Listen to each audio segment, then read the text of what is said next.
Aku, Tenjo Yuya, sedang dibully. Itu bukan perkembangan baru-baru ini. Namun sudah seperti itu sejak lama. Sejak TK. Tidak peduli seberapa banyak aku meminta mereka untuk berhenti. Mereka malah akan menganggap hal itu lebih lucu dan terus melakukannya.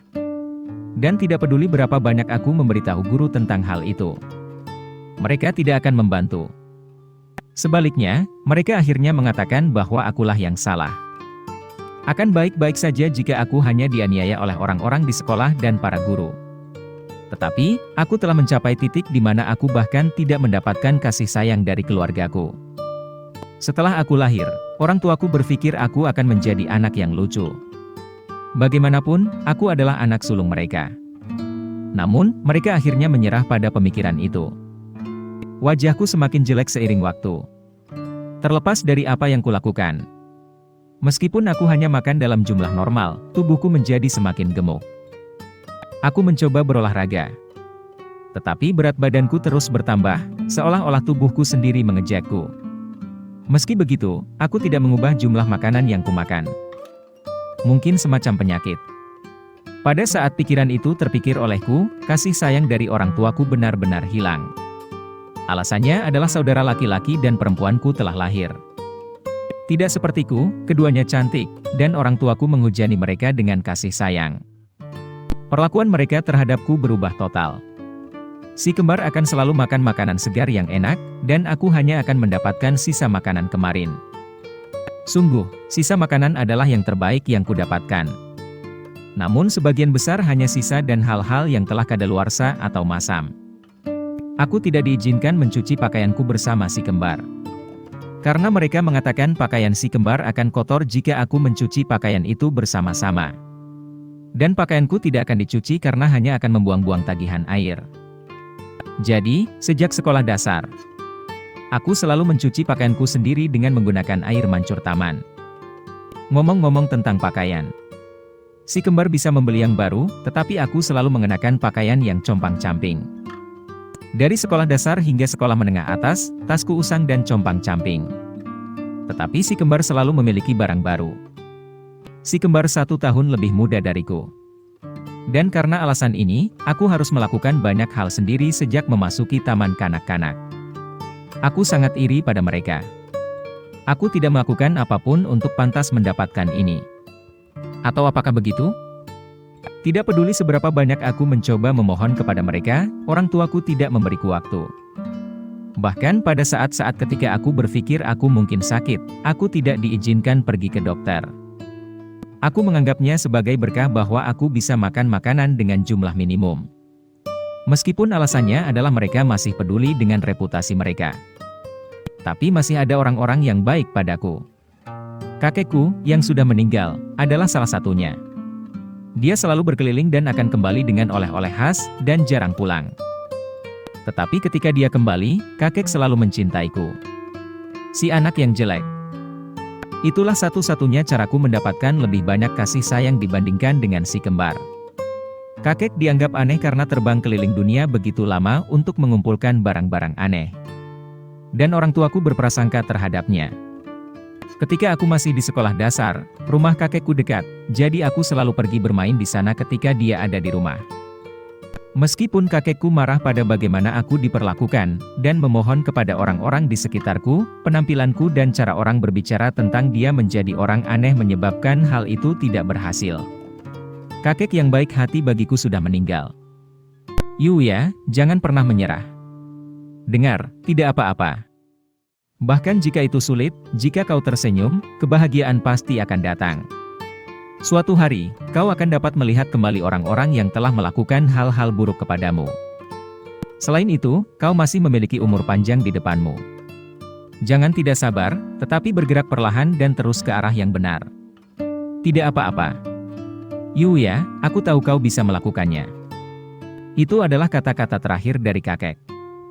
Dalam wasiatnya, dia memberiku rumah tempat dia tinggal dan semua hartanya. Tentu saja, orang tuaku mencoba mengambilnya. Tetapi kakekku telah membuat pengaturan menyeluruh, sehingga mereka gagal. Tetapi sebagai hasilnya, orang tuaku benar-benar meninggalkanku. Nah, ketika aku memikirkannya, hasil itu sudah jelas. Jadi aku meninggalkan rumah dan memutuskan untuk tinggal di rumah kakekku. Dia tidak memiliki banyak aset, dengan cara apapun, dan aku tidak menerima uang dari orang tuaku. Tetapi meskipun demikian, kakekku memiliki cukup uang bagiku untuk memasuki sekolah menengah pertama yang terintegrasi dan menghindari sekolah menengah atas. Berkat dia, aku dapat membayar biaya masuk dan biaya sekolah. Tetapi biaya hidup lainnya sangat ketat, hanya dengan uang yang diberikan kakekku kepadaku, dan aku hidup setiap hari sambil bekerja paruh waktu. Namun sekarang, jika aku tidak pergi dengan cepat, aku akan terlambat untuk pekerjaan paruh waktuku. Tetapi aku dihentikan dan secara paksa dibawa ke belakang gym. Untuk menjadi sangat jelas tentang apa yang akan terjadi. Ketahui tempatmu dasar brengsek. Itu adalah kelompok pembuli. Aku dipukuli dan ditendang berkali-kali. Aku hampir tidak bisa bernafas. Dan karena aku tidak punya uang, aku selalu melewatkan makan siang. Jadi satu-satunya yang keluar dari mulutku adalah jus perut. Setelah beberapa saat, mungkin karena dia bosan memukuliku, Takeshi Araki dari kelasku, pelaku utama bullying ini, menjambak rambutku dan mengangkat wajahku ketika aku sedang batuk hebat. Araki adalah orang yang disebut berandalan dengan tindikan dan rambut pirang. Dia juga mengenakan seragam, dan merupakan anggota kelompok nakal yang disebut Red Ogre, yang aktif di sekitar sekolah menengah ini. Aku berteriak dari cara dia menanganiku. Brengsek, apakah kau tidak lupa tempatmu? Kau adalah karung pasirku, dan aku akan mengalahkan karung pasirku kapanpun aku mau. Itu peranmu. Jadi mengapa kau tiba-tiba pulang? Lutut yang tajam menendang wajahku langsung. Darah mengalir dari hidungku, dan wajahku kesakitan.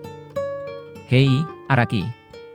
Apakah kau pikir mungkin kau seharusnya tidak terlalu keras di wajahnya? Jika kau menyakitinya di sana, semua orang bisa melihatnya. Tidak apa-apa. Tidak ada yang akan melihat sampah semacam ini. Kiahaha. Tapi serius, ini menyenangkan. Beberapa gadis tampak mencolok mengambil fotoku dengan smartphone mereka. Araki sepertinya datang dengan sesuatu saat dia memperhatikan, dan seringai jahat menyebar di wajahnya. Oh, benar. Jika kau akan mengambil gambar, kenapa kau tidak melakukannya saat dia telanjang pantat? Oh, bagus. Kalau begitu, mari kita dapatkan lebih banyak di sini. Hebat. Kirimi saja semua orang yang kau kenal. Tutup mulutmu, brengsek. Sekali lagi, sebuah tendangan mendarat tepat di wajahku. Kesadaranku menjadi kabur, dan aku merasa bisa pingsan kapan saja. Tetapi jika aku begitu, aku tidak tahu apa yang mungkin akan terjadi. Namun, aku masih tak berdaya untuk mengubah apapun. Dan orang-orang yang dipanggil Araki dan yang lainnya sudah berkumpul. Hei, kau bilang kalau aku datang ke sini, akan ada sesuatu yang menyenangkan. Aku tidak pernah menyangka akan melihat wajah sampah di sini. Ketika aku berhasil melihat suara dingin yang tiba-tiba dilemparkan kepadaku, di sana berdiri seorang saudara lelaki dan perempuan yang sangat mirip. Tenjo Yota dan Tenjo Sora. Dengan kata lain, adik lelaki dan perempuanku sendiri. Karena mereka 1 tahun lebih muda dariku, setiap kali kami bertemu di sekolah menengah, mereka telah mencapai titik menatapku dengan jijik. Ini akan menjadi tahun pertamaku di sekolah menengah, dan mereka berada di tahun ketiga SMP mereka. Tetapi mungkin pada akhirnya akan ada kesempatan bagi kami untuk bertemu. Mereka biasanya tidak punya urusan di sini, di belakang gedung sekolah ini. Tapi Araki mungkin memanggil mereka. Ah, Yota, apa kau kenal dia? Ya, benar. Aku benci mengakuinya, tapi dia seperti kakakku, begitulah seharusnya. Kakak? Serius? Araki menatapku dan tertawa. Dia tidak terlihat sepertimu. Yah, kau tahu, itu hanya hubungan di atas kertas. Jadi aku tidak peduli sama sekali. Aku mengerti, itu baik-baik saja. Mari bersenang-senang hari ini. Pada saat itu, hampir 20 orang telah berkumpul, dan Araki mulai menelanjangiku. Aku melawan dengan putus asa, dan memohon padanya untuk berhenti. Tetapi setelah dia memukuliku lagi, aku benar-benar dibungkam, dan akhirnya dilucuti dari semua pakaianku. Araki tertawa penuh kemenangan. Oi, jangan coba-coba menyembunyikannya. Tubuh yang menjijikkan sekali. Kata-kata jijik dan merendahkan mengalir dari lingkunganku. Dengan penyesalan dan malu, aku mati-matian menggertakkan gigiku dan bertahan. Segera, suara daun jendela kamera bergema di sekeliling, dan Araki angkat bicara. Terima kasih sudah berkumpul di sini hari ini. Baiklah, saatnya untuk tindakan penutup. Dia menatapku dan membuat senyum gila. Terima ini, dasar brengsek, boom. Aku tersingkir oleh pukulan kuat ke rahangku. Pada saat aku bangun, tidak ada seorang pun di sekitar, dan bulan sudah mengambang di langit. Ketika aku memeriksa barang-barangku, mereka telah mencuri sedikit uang yang kumiliki. Buku teksku robek dan dibuang. Dan air berlumpur dituangkan ke pakaianku. Aku menangis dengan sedih di tempat, begitu diliputi rasa iba pada diri sendiri sehingga terasa menyakitkan. Kakek, apa yang harus kulakukan? Ini adalah kehidupan sehari-hariku. Bersambung di chapter selanjutnya ya coy.